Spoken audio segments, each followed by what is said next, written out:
Nós vamos ler nessa manhã, queridos, na carta escrita por Paulo às igrejas da Galácia, conhecida como Carta aos Gálatas, ficava na região da Galácia. Ao que parece, era uma confederação de igrejas, e ele escreveu essa carta para, supostamente, resolver uma questão importante quanto à autenticidade do Evangelho, a suficiência do Evangelho e a glória do Evangelho. Eu queria ler com vocês nessa manhã, na carta de Paulo aos Gálatas, capítulo 1, versos de 6 a 9. Diz assim o texto sagrado: Estou muito surpreso em ver que vocês estão passando tão depressa daquele que os chamou, na graça de Cristo, para outro evangelho, o qual, na verdade, não é outro. Porém, há alguns que estão perturbando vocês e querem perverter o evangelho de Cristo. Mas ainda que nós, ou mesmo um anjo vindo do céu, pregue a vocês um evangelho diferente daquele que temos pregado, que esse seja anátema. Como já dissemos, e agora repito, se alguém está pregando a vocês um evangelho diferente daquele que já receberam, que esse seja anátema, ou seja, excomungado, amaldiçoado. Pois bem, amados, até aqui o texto sagrado, nós temos meditado nesses últimos domingos que é saudável e também necessário nós resgatarmos o conceito da verdadeira natureza da Igreja de Cristo, especialmente em nossos dias. Se faz cada vez mais urgente que a gente se preocupe no resgate dessa identidade da verdadeira Igreja de Cristo. E, como tudo nessa vida, a forma mais segura de termos diante dos olhos a nossa verdadeira identidade é ouvindo Deus nas Escrituras Sagradas, ok, amados? Pois foi Ele que nos criou e nos redimiu. Hoje há muitas vozes prometendo o entendimento humano, muitas delas acertam sobre muitas coisas e têm a sua utilidade. Muitas ciências que olham para a vida do ser humano na compreensão do que é essa figura, do que é esse ser.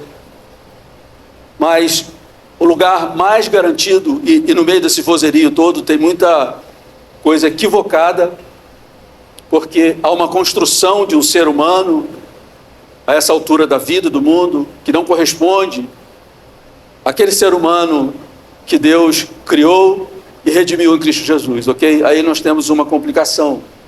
Então, por isso que eu digo que o modo mais seguro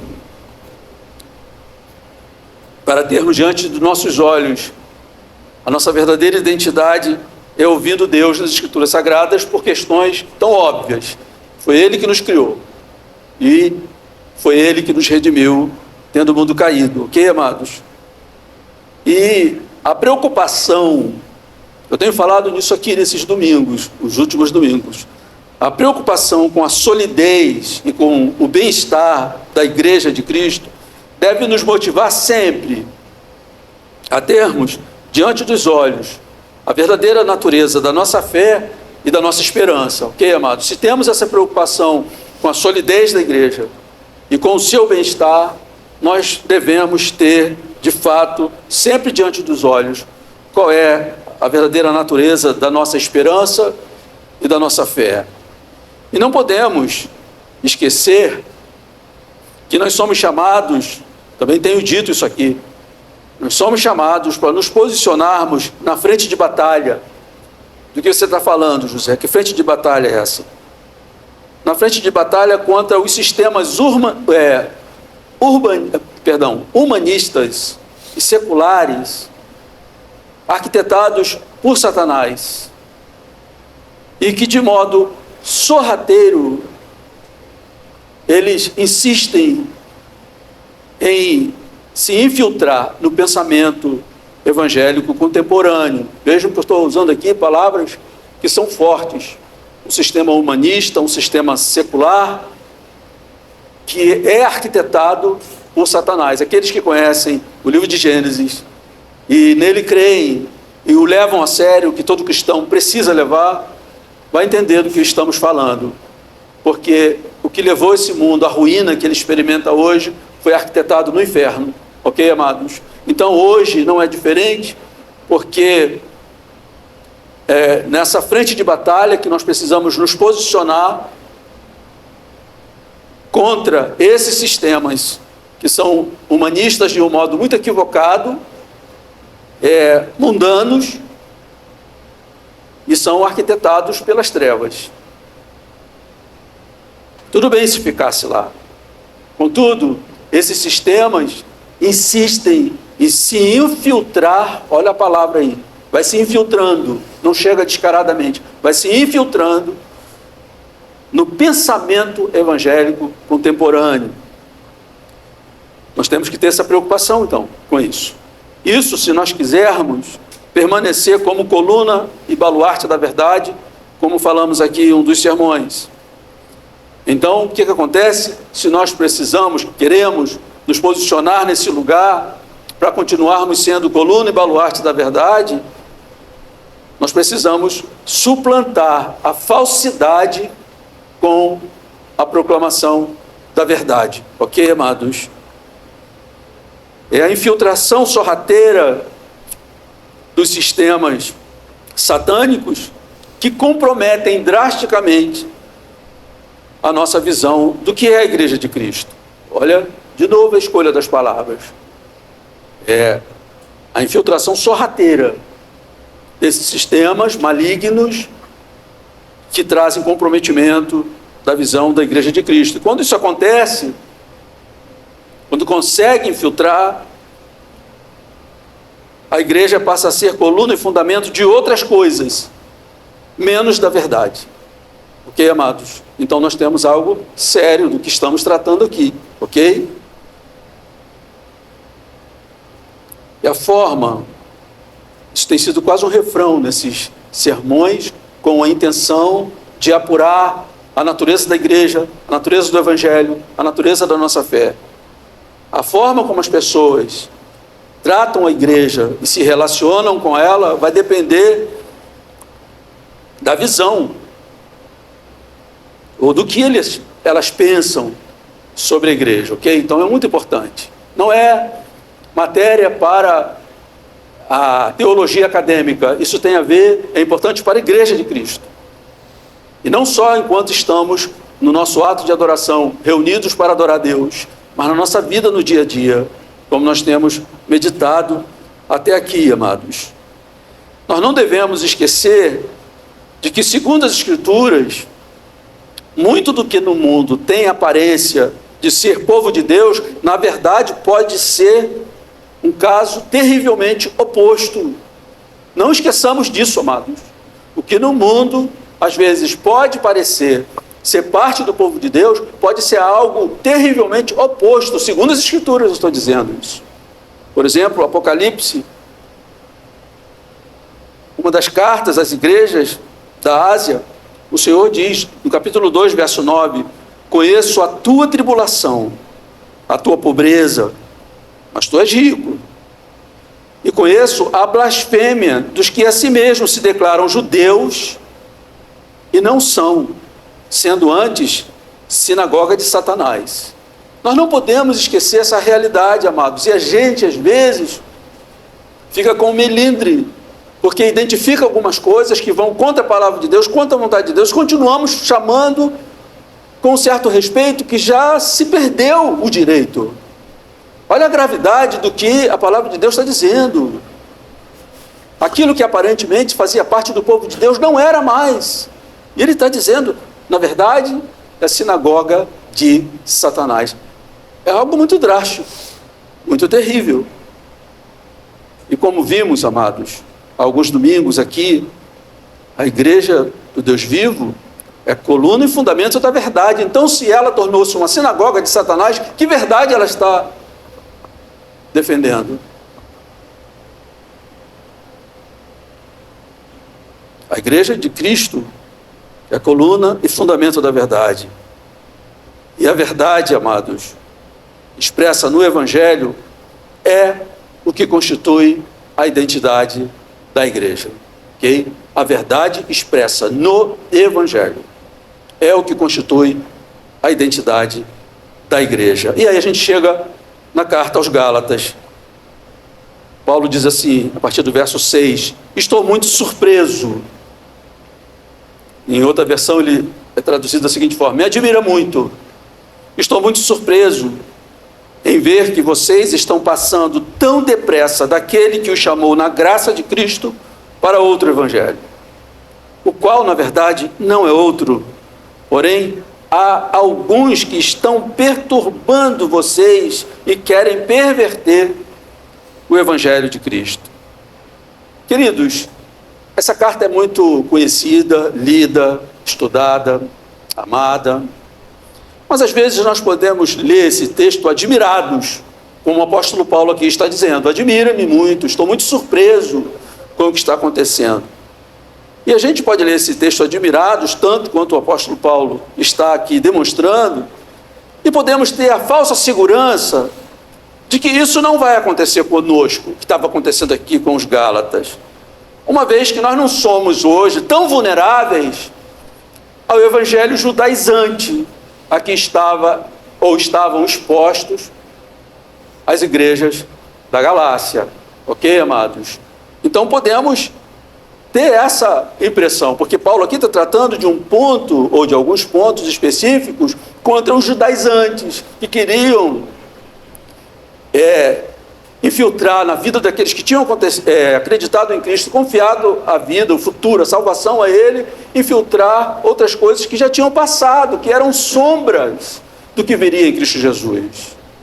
Então é contra isso, especialmente, não só isso que ele trata na carta, mas ele está lutando contra isso. Por isso ele está admirado, porque ele sai da total confiança em Cristo Jesus como Salvador, suficiente Salvador, para acreditar em outras coisas. Então o que eu quero dizer aqui é o seguinte, que quando nós lemos isso, nós podemos ter uma falsa segurança quanto a esse perigo. Não, isso não vai acontecer com a gente, porque nós não somos tão vulneráveis a um evangelho judaizante. Ok? No entanto, amados, a nossa situação pode ser ainda mais ameaçadora do que eles aqui, tá? Sobre isso eu queria conversar com vocês. Porque hoje todo tipo de distorção é proclamado velozmente de modo insidioso e pode ser aceito como o evangelho, ok? Aqui ele está tratando de um ponto.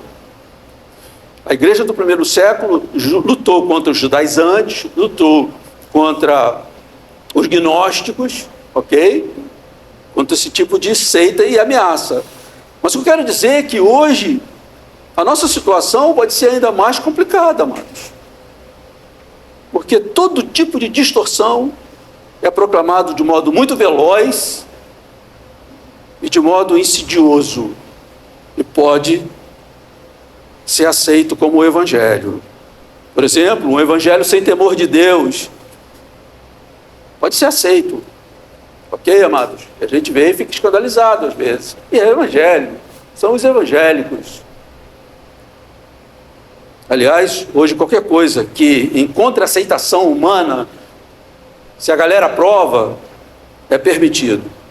Até mesmo aquilo que ofende claramente as intenções santas de Deus. E o pior, amados, é que para sermos contaminados com outros evangelhos, nós não precisamos frequentar esses ambientes onde eles estão sendo vividos. Sabe por quê? Eles vêm até nós. Estão na palma da nossa mão. E às vezes a gente dá uma abertura muito maior do que deveria dar. Ok, queridos? Então ele pode nos contaminar se infiltrando. Sim. Porque o modo de apresentar hoje é com todos os recursos maravilhosos, é cinematográfico. Nós vivemos numa sociedade imagética. Então é tudo muito sofisticado, viu, amados? Então a gente não precisa estar lá vivendo aquele evangelho torto, corrompido. Ele chega a nós. E vai depender do nosso cuidado. Tomemos cuidado, amados, porque esse outro evangelho não vem com cara de inferno. Não vem, amados. Acredito que de corrupções mais escancaradas a gente sabe se defender muito bem. No entanto, as corrupções mais sutis podem nos contaminar. Eu volto a dizer, amados, não vem com cara de inferno, vem com cara de bênção, de sucesso, de vida que floresceu. Quase perto as propagandas de cartão de crédito, né? Cartão de crédito não apresenta a vida humana enfrentando luta, não é? É só prazer e aventura. Então, nós temos algo preocupante, amados. Nós temos que tomar cuidado, porque esse outro evangelho não vem com cara de inferno. E Paulo estava enfrentando isso também lá com as igrejas da Galácia, porque eles se infiltraram. Eles iam modificando, trazendo convencimento. Uma corrupção do evangelho pode até ser pregada por um pastor top, inspirador, uma mulher famosa, um homem famoso, ora se pode até ser pregado por um anjo, mas olha o que Paulo diz no verso 8, mas ainda que nós, ou mesmo um anjo vindo do céu, pregue a vocês um evangelho diferente daquele que temos pregado, que ele seja excomungado, anátema.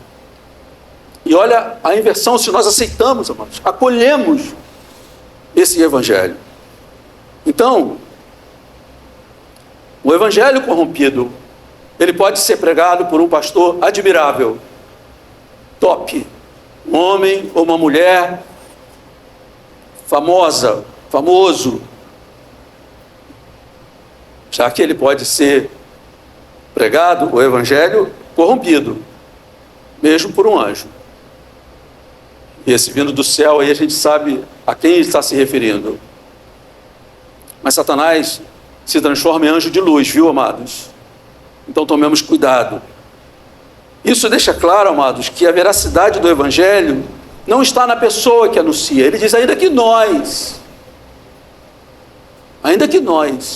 a veracidade do evangelho não está na pessoa que o anuncia, mas na própria essência intrínseca ao evangelho.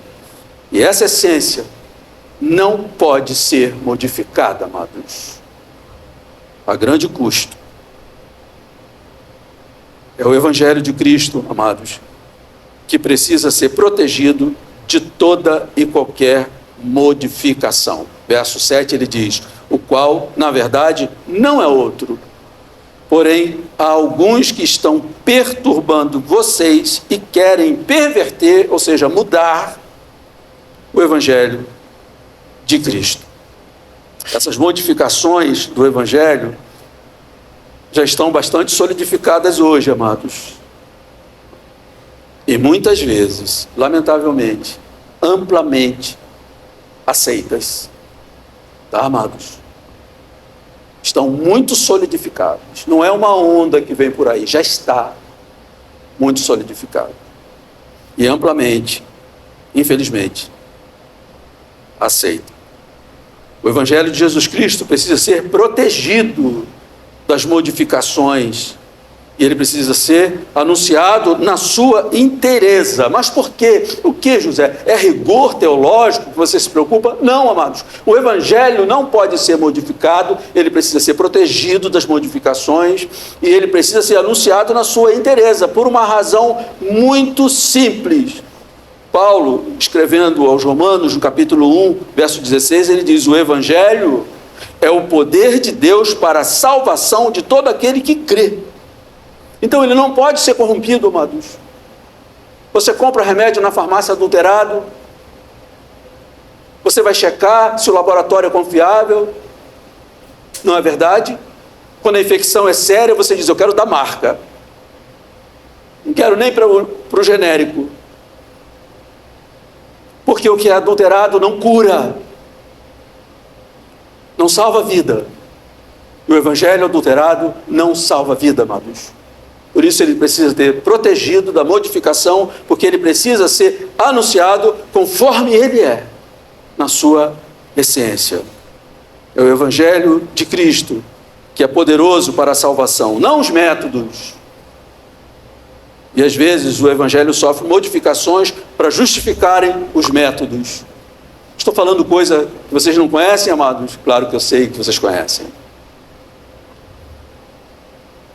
E confiando em métodos, em linguagens, se permite que a mensagem do evangelho seja corrompida, modificada. O famoso e detestável palatável. Palatável. E aí, você tem todo tipo de evangelho, que inclusive acolhe e aceita o que Deus abomina. É nesse ponto que chegamos, amados. É nesse ponto que chegamos. Por quê? Por outros interesses. Porque não estão preocupados que o antibiótico faça efeito. Não tem problema se for um genérico corrompido. Não estou pregando isso contra os genéricos não, tá, amados? Não tem problema. Tem problema, sim. Especialmente quando a gente está falando da cura da alma, da cura da vida, da salvação ou da perdição eterna. Então, às vezes, confiando nos métodos e nas linguagens, se permite que a mensagem do evangelho seja corrompida, modificada. Agora, amados, hoje em dia, muitas pessoas que ouviram e receberam o evangelho bíblico, por estarem numa cultura de outros evangelhos, onde esses outros evangelhos são contundentemente divulgados, essas pessoas que receberam o evangelho bíblico acabam sendo assediadas o tempo todo pela modificação do evangelho, ok? Você recebeu o evangelho sagrado, e especialmente as pessoas que estão na caminhada há muito tempo, não é? E tem a alegria de dizer assim, o evangelho que eu recebi é o evangelho bíblico. Mas essas pessoas, por estarem numa cultura de evangelhos modificados, são o tempo todo assediadas pelo outro evangelho. E mais grave ainda, amados, é que muita gente já escuta direto, pela primeira vez, o outro evangelho. O que fazemos diante disso, amados?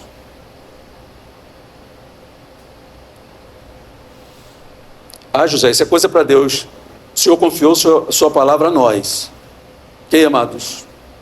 A nós. Então isso tem a ver conosco. O que fazemos? Se estamos preocupados com a solidez da igreja, o bem-estar da igreja de Cristo, a igreja que Ele comprou com seu sangue, com sua vida, nós precisamos nos preocupar com essas coisas. Mas escutem bem o que eu vou falar, amados. Nós devemos nos preocupar do modo correto. Tá? Não em embates e discussões infrutíferas, como você vê às vezes até na própria internet, um acusando o outro, um denunciando o outro. Não é essa a nossa intenção, amados. Nós devemos nos preocupar com isso, mas de modo correto. Como? Afirmando o evangelho das Escrituras. Essa é a nossa postura.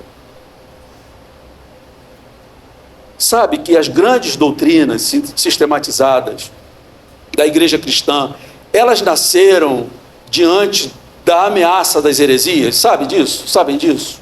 Quando você vai estudar a história das doutrinas, porque antes só se cria, como está na Bíblia, mas aí vieram as heresias e começaram a torcer as verdades. A igreja foi, através dos seus sínodos, ok? Ela se reuniu em torno da Bíblia, vários sínodos, vários concílios, com os bispos responsáveis, pastores, às vezes até autoridades, quando a igreja ainda estava ali muito próxima do Estado. Esses concílios eram feitos para que a igreja, olhando a distorção, a heresia, ela olhasse para a Escritura Sagrada e visse onde está a verdade. Aí nasceu a doutrina da Trindade. Não existia como doutrina da Trindade, existia a verdade anunciada. Aí quando vem as heresias, por exemplo, suspeitando da divindade de Cristo, ou da sua humanidade, seja o que for, a igreja não. Ela se sentou diante da autoridade da palavra e então sistematizou essas verdades. Daí nasceram as doutrinas que defenderam a igreja, fortaleceram a igreja. Estamos no mesmo barco, amados. E o que eles fizeram não foi discutindo, dando tapa, levantando bandeira. Não, amados. Eles pegaram a palavra de Deus, eles afirmaram a verdade. Amém? Então, nós devemos nos preocupar com isso, mas do modo correto, reafirmando o Evangelho.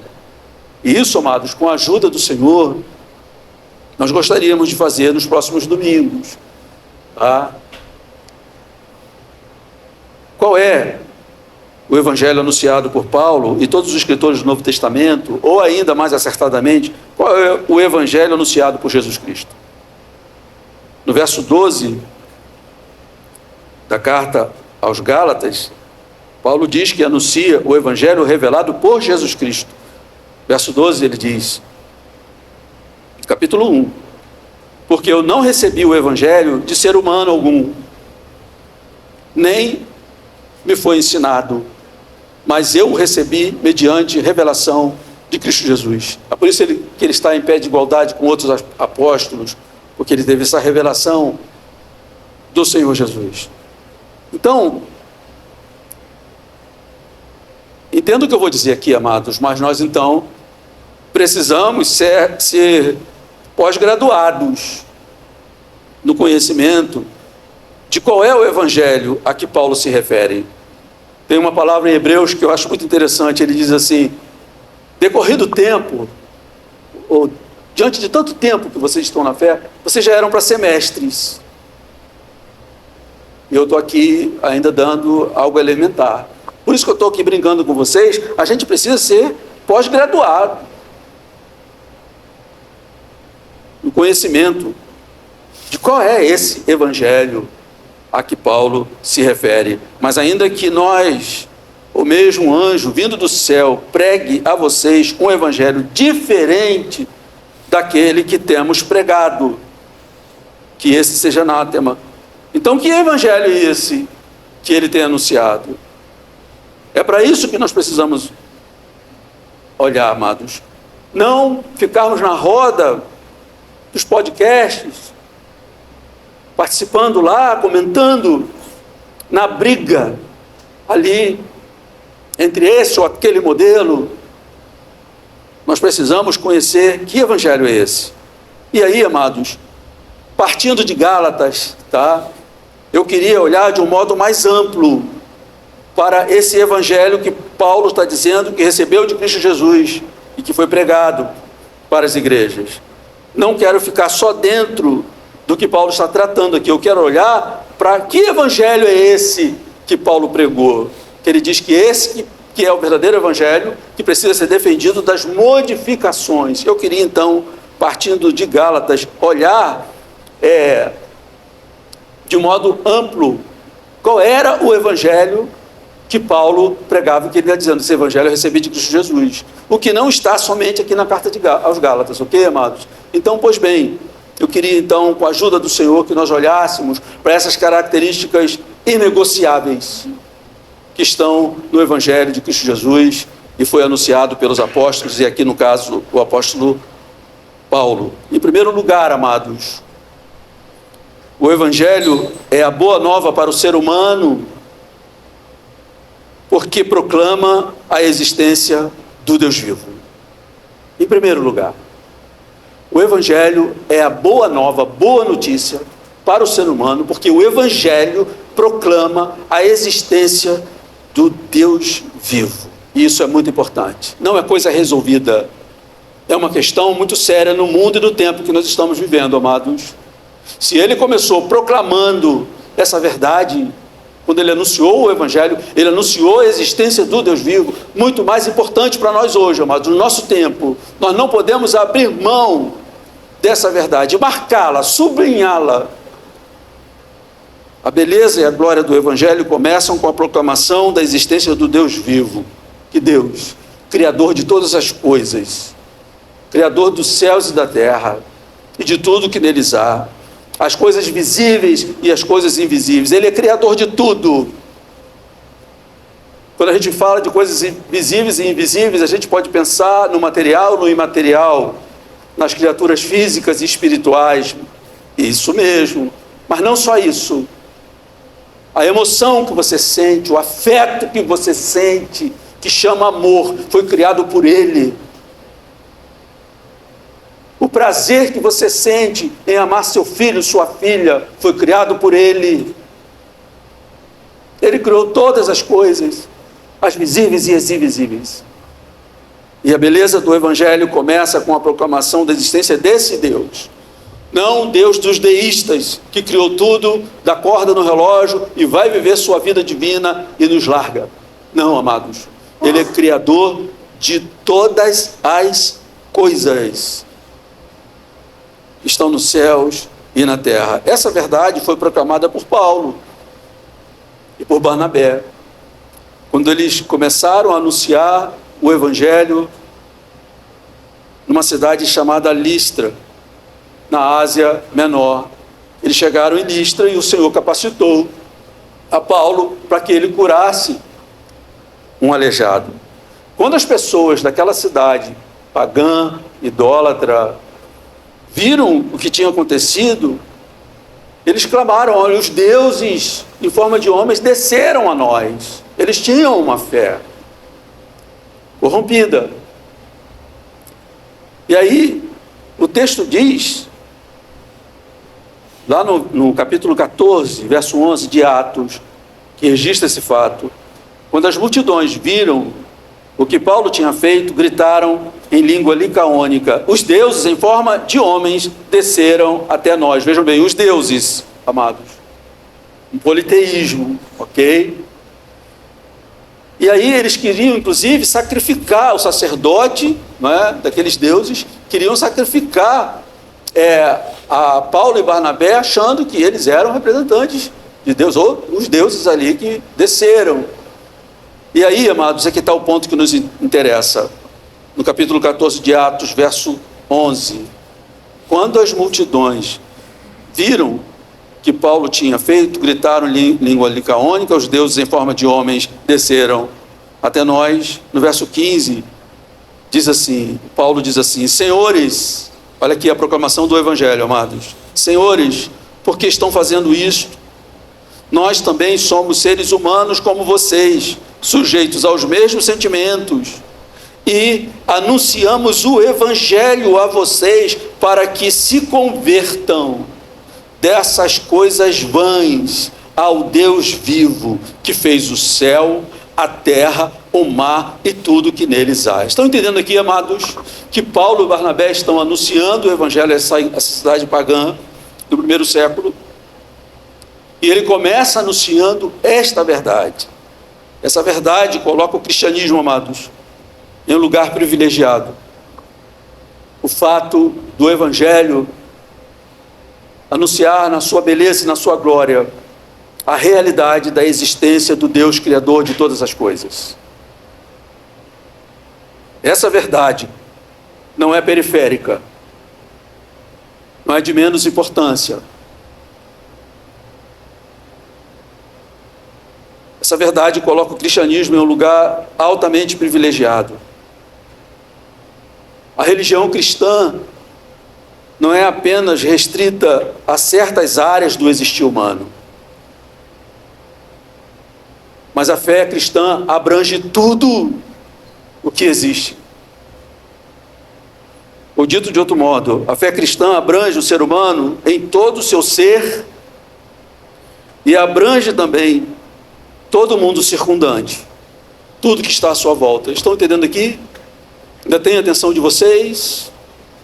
Porque que é importante esse aspecto da verdade do Evangelho, o Evangelho anunciado por Paulo e pelo Novo Testamento, é o Evangelho que deixa muito claro a existência do Deus vivo, Criador dos céus e da terra. Eu estou dizendo que isso coloca o Evangelho, o cristianismo, num lugar muito privilegiado, porque a fé cristã abrange o ser humano em todo o seu ser e abrange também o seu mundo circundante, ou seja, não apenas o mundo subjetivo, como fazem algumas religiões, concordam? É com a subjetividade, com a serenidade de paz, com a paz serena, não é? Com o meu equilíbrio, com a natureza. A fé cristã não está preocupada só com a vida subjetiva do ser humano, mas com tudo que diz respeito à existência, ao ser humano e tudo que o circunda.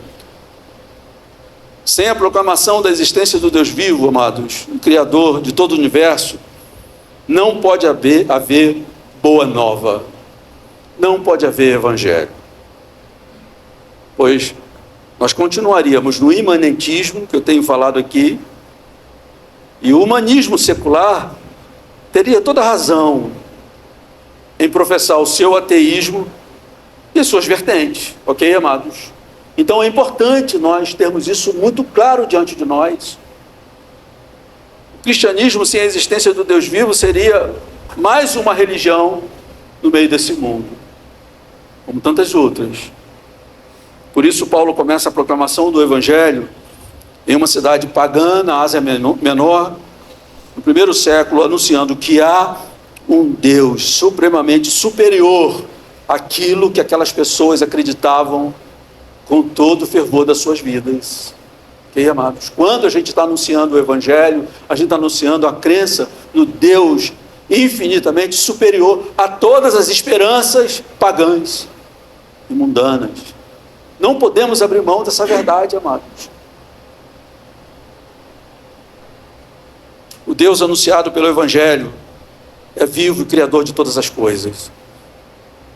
Essa é uma verdade fundamental em toda a estrutura do Evangelho. Toda, e de uma beleza magnífica, maravilhosa. Quer ver uma coisa, que é um exemplo para isso?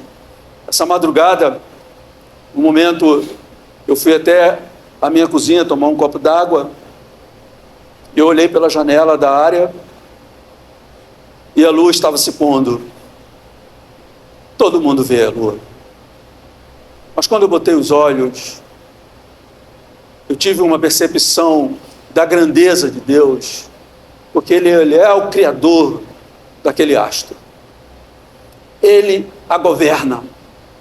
Ela está debaixo das leis físicas que Ele estabeleceu. Toda aquela beleza, ou seja, me levou à oração, amados. Agora, se eu sou de uma religião que não se importa com o fato de ser Deus o Criador de todas as coisas, ok, amados? Então, por isso que eu estou dizendo que tem implicações em tudo na nossa vida, até a forma como nós olhamos o pôr do sol, o belo sorriso de uma criança, quando nós temos convicção de que tudo veio da mão poderosa de Deus. Podemos pensar em religiões ou seitas que não se importam com a veracidade da existência de Deus, especialmente de um Deus vivo e um Deus pessoal. Para algumas religiões, uma energia vibrante é bastante, ok? Não precisa ser uma energia pessoal, de um ser pessoal. Uma energia boa que circule nos nossos rituais imanentes. Basta, sabe, uma meditação. Já, se você entra em contato com essa energia, já é suficiente.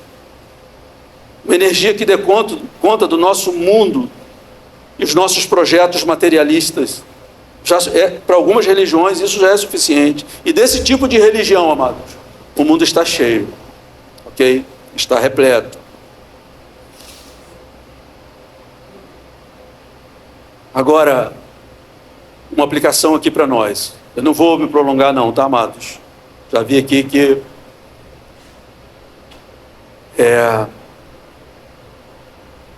diante disso tudo, por que é importante nós frisarmos essa verdade do verdadeiro Evangelho? Que existe um Deus vivo, Criador de todas as coisas. Uma religião do Deus vivo não nos vale somente em nossos rituais, nossas liturgias, mas em todos os momentos das nossas vidas, dando sentido à nossa alegria, às nossas gargalhadas, e dando sentido também, dando consolo, socorro e esperança nas nossas dores. Tá, amados? Aqui você encontra uma aplicação do quanto é importante saber que a nossa religião é uma religião que proclama de modo inegociável que existe um Deus Criador dos céus e da terra e de tudo que neles há. Porque é isso que dá sentido às nossas alegrias, e consolo, esperança e fé. diante das nossas dores. Por quê, amados? Porque a existência de Deus pressupõe sentido e propósito para o existir humano. Esse propósito é nada menos que a vontade soberana do Deus Santo, glorioso e cheio de amor. E isso, amados, é consolador. Diante das angústias, que eu sei que muitos de nós acumulam no seu histórico. Quando vai puxar o extrato, está lá. O débito foi grande nessa angústia. Por que eu estou aqui? A existência de Deus pressupõe sentido e propósito para o existir humano. Senão não faz sentido. E esse propósito, qual é? O que é? É a vontade soberana do Deus Santo, glorioso e cheio de amor. Paulo, falando da eleição, lá em Efésios, ele diz algo muito importante sobre isso. Ele diz o seguinte: em Cristo fomos também feitos heranças, predestinados segundo o propósito daquele que faz todas as coisas conforme o conselho da sua vontade. O que o texto está dizendo é o seguinte, que Deus faz absolutamente todas as coisas. E Ele criou o quê? Todas as coisas que existem, as visíveis e as invisíveis. E o que Paulo está ensinando aqui em Efésios é que Deus faz todas as coisas que Ele fez conforme o conselho da sua vontade, segundo o seu propósito. Para quem não crê na existência de Deus, a vida só tem sentido quando tudo está bem. Quando não está, não tem sentido. Para o crente, a existência de Deus dá sentido até às lágrimas e dores, porque elas estão incluídas nos propósitos sábios, poderosos e amorosos de Deus. E isso é consolador, ainda que tenha que se experimentar a dor. Mas ela tem sentido. Romanos, capítulo 8, verso 28. Sabemos que todas as coisas cooperam para o bem daqueles que amam a Deus. Quem são esses? Daqueles que são chamados segundo o seu propósito. Vejam, amados, isso aqui não é lenço para enxugar lágrimas, tá? Porque a dor que nós sentimos pelas perdas, as tristezas que passamos no mundo, elas são dores e tristezas. O Evangelho não é um conto de fadas. Mas a mensagem do Evangelho, defendendo a existência do Deus Todo-Poderoso, que faz todas as coisas segundo o seu propósito, chega a esse resultado. Sabemos que todas as coisas cooperam para o bem daqueles que amam a Deus, aqueles que são chamados segundo o seu propósito. Eu não entendo essa dor, Senhor. Não compreendo. Mas eu confio nos teus propósitos. Eu volto a dizer, amados, isso não é lenço para enxugar a dor do luto, mas é consolo para o profundo do coração. Amém, amados? E quando nós corrompemos, modificamos o Evangelho, nós corremos o sério risco de retirar do Evangelho aquilo que salva, aquilo que cura a alma e aquilo que dá esperança no mundo em que nós estamos na transição entre o reino de Deus já chegou, e eu ainda não se completou. E o nosso amado Jesus Cristo, nosso Salvador, e aqui eu concluo, amados, no meio aqui desse esboço que eu achei que daria conta. Nosso Salvador amado, concluindo a sua obra de resgate, salvação, ele disse: no mundo vocês passam por aflições, mas tenham de bom ânimo. Eu venci o mundo. Ou seja, essa coisa que te faz sofrer não é para sempre, não é ad eterno. Por quê? Ele é o Criador de todas as coisas e que governa todas as coisas. E porque Ele governa, amados, é que nós podemos ter esperança de salvação. Ok, amados? Então, é uma verdade inegociável do Evangelho. Mas eu já estourei aqui meu tempo, 11h31, vamos ficar de pé e vamos orar ao Senhor.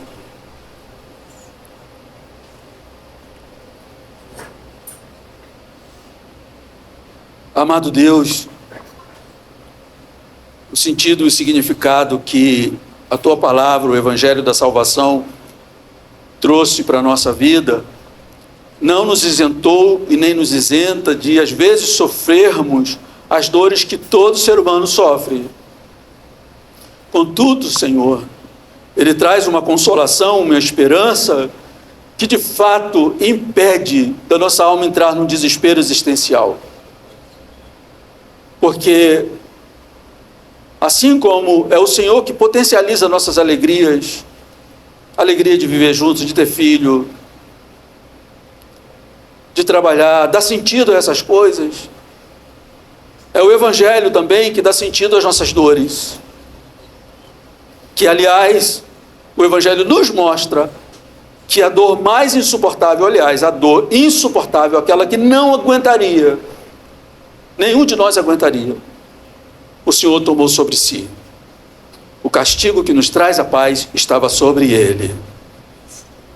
Então, o que significa que, ainda que tenhamos as nossas dores no meio do mundo, nós sabemos que a maior delas, a insuportável, aquela que nos condenaria, o Senhor tomou sobre si. O Senhor sofreu essa dor.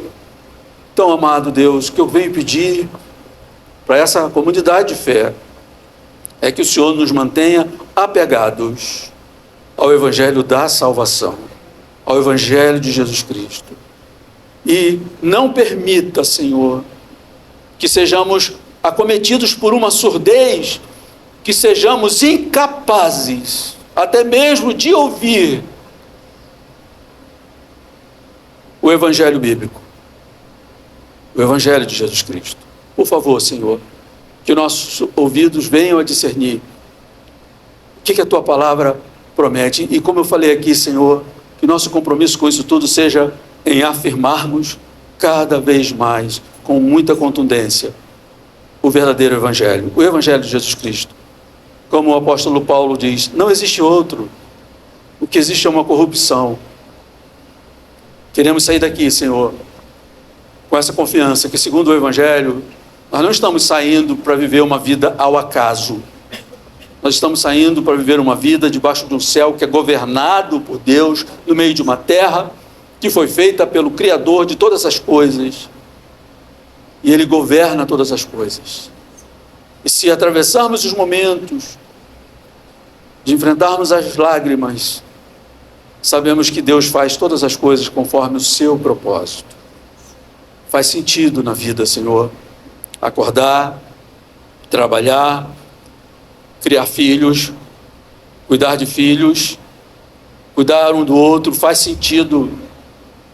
Mas até mesmo quando enfrentamos as dores e as lágrimas, ainda faz sentido em Cristo Jesus, porque tudo foi criado segundo o seu propósito e, como diz a Tua palavra, debaixo do Teu propósito, até mesmo aquilo que não é tão agradável coopera para o nosso bem. Como diz a Tua palavra, todas as coisas cooperam para o bem daqueles que são chamados. Aqueles que temem a Deus, amam ao Senhor, chamados segundo o seu propósito. Bendito seja o Teu nome, Pai. Leva-nos nesse lugar. Obrigado pelo Teu Evangelho, obrigado pelo Evangelho que chegou até nós, íntegro em sua essência, no qual temos acreditado, Senhor, e que tem nos valido a vida, tem nos edificado, tem nos feito viver, Senhor. Que o Senhor continue nos guardando, nos protegendo e afirmando esse Evangelho da salvação, porque o Evangelho é o poder de Deus para a salvação de todo aquele que crê. Nós agradecemos e adoramos o Teu nome, em nome de Jesus. Amém. Nós hoje, amados, temos aqui às 18 horas as nossas imersões teológicas. Estamos estudando algo muito importante. Espero vocês aqui às 18. Vamos em paz. Um ótimo domingo.